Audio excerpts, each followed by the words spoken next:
Bueno, pues parece que la forma en que entendemos la historia del mundo está cambiando.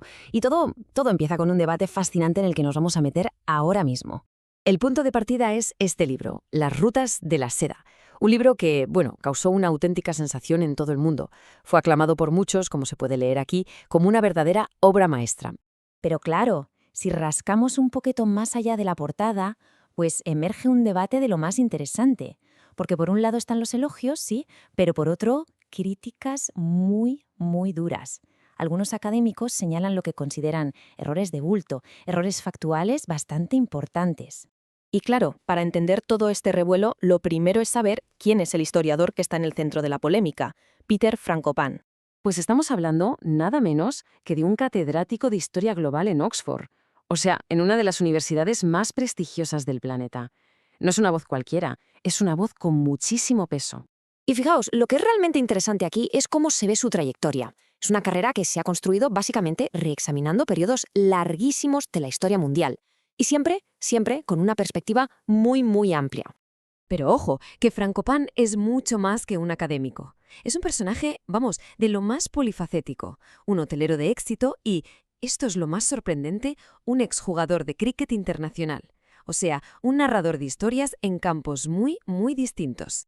Y es que gracias a libros como los suyos, Frankopan se acabó convirtiendo en la cara visible de un cambio enorme en cómo se escribe la historia, el boom, el auge de la llamada historia global.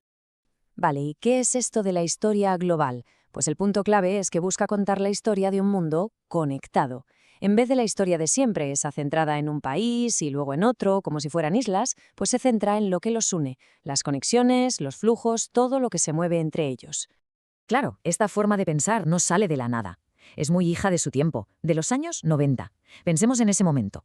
Cae el muro de Berlín, el mundo parece que se abre de par en par y se respira un optimismo que promete un futuro de integración que ya nadie podría parar. Pero, ¿qué pasa con una forma de ver la historia que se basa en la conexión cuando el mundo empieza a dar señales de todo lo contrario, de que se está rompiendo? Pues esa es exactamente la pregunta que se están haciendo ahora los propios historiadores. Y es que, a ver, los acontecimientos del siglo XXI pues le han dado un buen golpe a ese optimismo. Hablamos de pandemias, del resurgir de las guerras, de la división política. Todo eso ha puesto a prueba esa idea central de la historia global.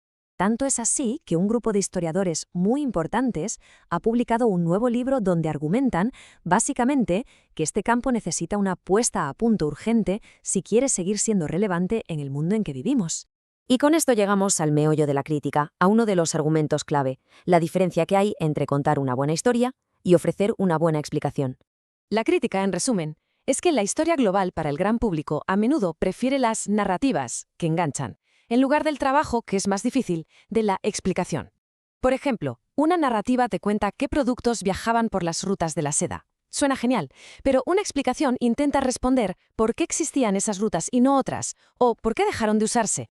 Como dice el historiador Jürgen Osterhammel, y es una frase buenísima, ¿por qué? Es la pregunta elemental, la primera pregunta real de un niño. Es el acto más fundamental para poder comprender de verdad.